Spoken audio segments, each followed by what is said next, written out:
Welcome to Global MissionsCTI International Broadcasts with Dr. Raymond. Hello friends, my name is Raymond. I'm the president of Global MissionsCTI International, and here I will be continuing on our series, The Fundamentals of Parenting Part 2, and my focus is parental love, acceptance, presence, attention, and developing a good listening and communication skills between parents and children.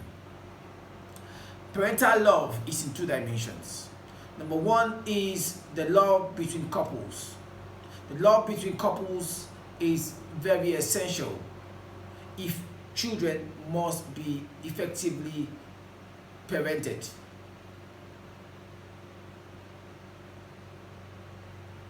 It is the love that couples have between each other that is transmitted to the children.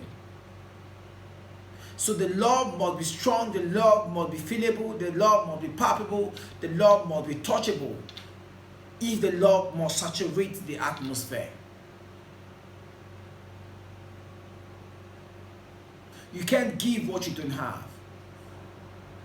It is from the wells of love that you have had with your wife or your husband that determines how much withdrawal your children will make.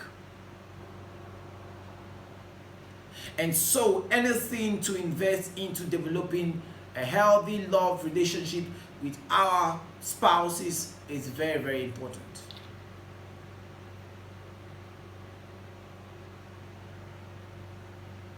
Now, the love between parents and children is instinctive, it's natural, it's inborn. You don't know why you love them, but you just love them. You don't know why you want to go the extra mile, but you just see yourself going the extra mile. It is something that is inbuilt in us by God.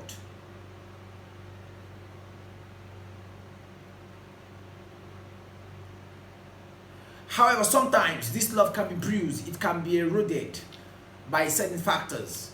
Imagine a parent or a mother with her little baby. The baby continues to cry and cry and cry, and everything done to appease the baby is unsuccessful. What do you think the mother will do? She'll get irritated, fagged out. And at such point, she may be tempted to drop the child and just look away.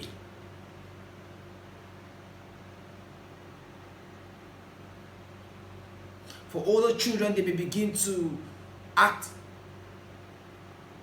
and make unreasonable demands, and then you try to get them understand that these things cannot be done this way, or they cannot have what they're asking for, and you cry and scream and you beat the hell out of them sometimes, and you scream the hell out of them sometimes, and you take extra measures to ensure that you get them back on track, and it's unsuccessful. What do you do at such point in time? Parental love is supposed to be unconditional.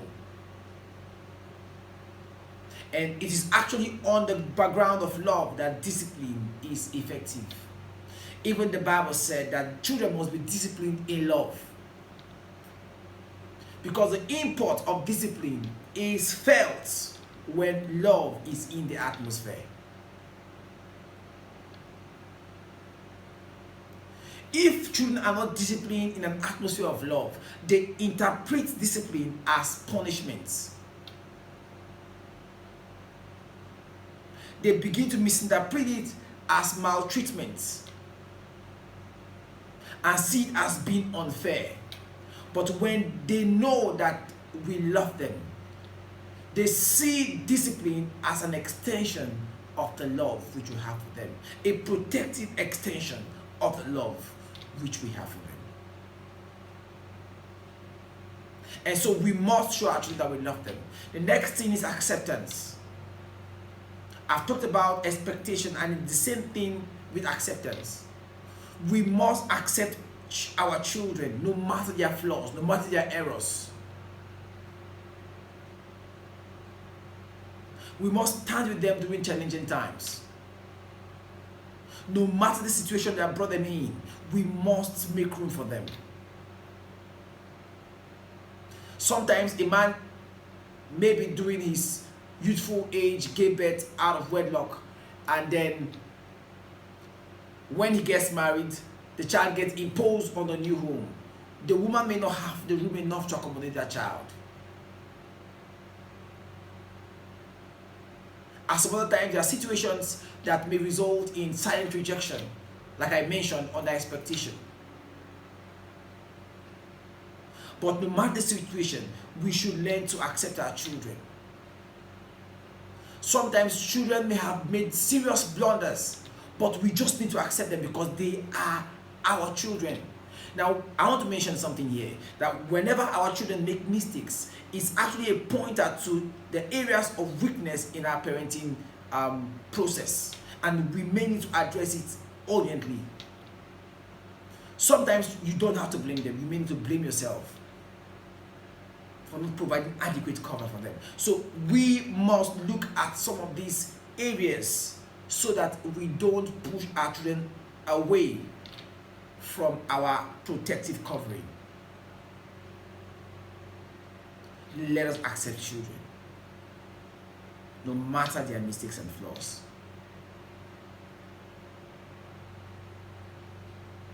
The next thing I want to mention here is parental presence. Parental presence is another fundamental that we need to look at critically. Children do more with our presence. They develop better with our presence. There's an aspect of their development that craves and requires our presence to be fully functional and operational.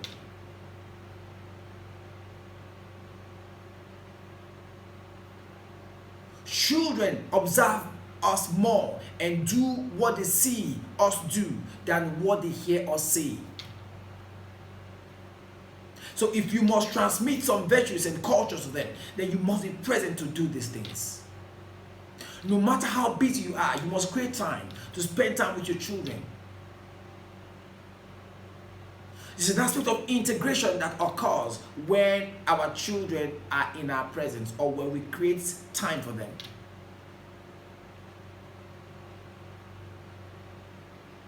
In child psychology, when you disconnect your child from you, you are actually meting out a level of discipline or punishment.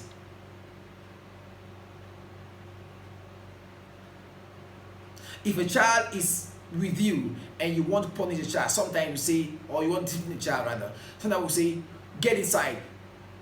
You lock the child in the room, ensuring that the room is safe actually. That way the child feels disconnected from you and the child gets reorganized mentally to do what you require them to do. Now, we must pay attention to our children. Pay attention to the things they do and they say. That way you'll be able to know where to make necessary corrections and where to make necessary adjustments. Be present at their school games, ceremonies, special occasions. Be present to help them with their assignments if need be. I can't forget when my mom grades my speech and prize giving day occasion. And I kept receiving tons and tons of gifts and she screamed, "Praise the Lord!" And you know, the whole place went ablaze. That is a memory that will never leave me in a hurry. It's been a memorial in my heart.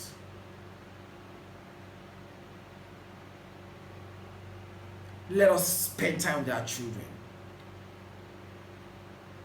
That's the only way we can transmit our culture and our values and our morals to them. The last thing is developing a good listening and communication skills with our children. If we pay attention, give time to our children, then we are actually creating a good atmosphere for communication. Children will always betray the secret in their hearts when you listen to them, always. There are certain things they want to share with you. There are certain things that are perplexing to them that they want to share with someone. There are certain questions they want to ask. And you are just the right person and the best person to ask those questions. Because if they get the answers to those questions from a wrong person outside, then you can be sure of what will happen next. You can be sure of the consequences that will follow. So we must ensure that our children get this information from us, this counsel from us firsthand. The only way to do it is to begin early enough to develop listening skills and communication skills with our children. This is especially important for the girl child. Let us pay attention to our children.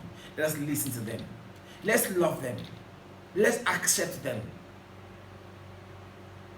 Let's be present with them.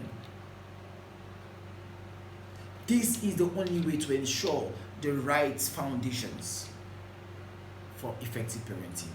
I hope you are enriched. See you in our next episode. God bless you. Bye-bye.